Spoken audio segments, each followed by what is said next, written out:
നമസ്കാരം, തിരുവല്ല മീഡിയ വാർത്തകളിലേക്ക് സ്വാഗതം.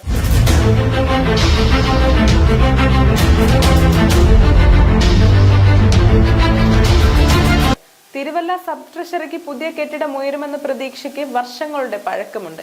കെട്ടിടത്തിന് സ്ഥലം വിട്ടു നൽകാൻ നഗരസഭ തീരുമാനിച്ചെങ്കിലും നടപടിക്രമങ്ങൾ ഇതുവരെ പൂർത്തിയായില്ല. ട്രഷറി വകുപ്പും നഗരസഭയും തമ്മിൽ നടക്കേണ്ട നിയമപരമായ നടപടിക്രമങ്ങൾ ഇതുവരെ പൂർത്തിയായിട്ടില്ല. പലവട്ടം സംസ്ഥാന ബജറ്റിൽ സബ് ട്രഷറി കെട്ടിടം പണിയുന്നതിന് തുക വകയിരുത്തിയിരുന്നു. എന്നാൽ ഇത്തവണ ബജറ്റിൽ തുകയില്ല. പണി തുടങ്ങാൻ സാധ്യതയില്ലെന്ന കാരണത്താലാണ് ബജറ്റിൽ തുക വെക്കാതിരുന്നതെന്ന അഭിപ്രായവും ഉയരുന്നുണ്ട്.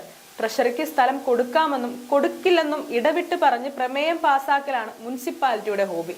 1990കളിൽ തുടങ്ങിയ ഫയലാണിത്.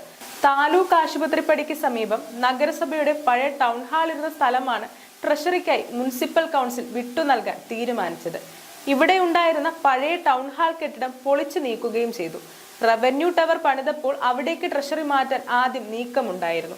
ഇതിനായി സ്ട്രോങ് റൂം സൗകര്യം ഉൾപ്പെടെയുള്ള മുറികൾ സജ്ജീകരിച്ചു. പോലീസ് സ്റ്റേഷന്റെ തൊട്ടു മുൻപിലെ സ്ഥലമാണിത്. ടവറിലെ ഈ ഭാഗം എന്നത് സുരക്ഷ കൂടുതൽ ഉറപ്പാക്കുകയും ചെയ്യുമായിരുന്നു. എന്നാൽ എതിർപ്പുകൾ ഉയർന്നതോടെ ഈ പദ്ധതി നടപ്പായില്ല. വർഷങ്ങളോളം ഒഴിച്ചിട്ട സ്ഥലത്ത് 3 വർഷം മുമ്പ് ബിവറേജസ് ഔട്ട്ലെറ്റ് തുടങ്ങി പ്രവർത്തിച്ചു വരികയാണ്. തിരുവല്ല പട്ടണത്തിൽ സ്ഥലം കിട്ടിയില്ലെങ്കിൽ കവിയൂർ പഞ്ചായത്തിൽ സ്ഥലം നൽകാമെന്ന് പഞ്ചായത്ത് ഭരണസമിതി നേരത്തെ ട്രഷറി അധികൃതരെ അറിയിച്ചിരുന്നു. TK റോഡിന് സമീപം മനക്കച്ചിറയിൽ ഭൂമി നൽകാമെന്നായിരുന്നു വാഗ്ദാനം.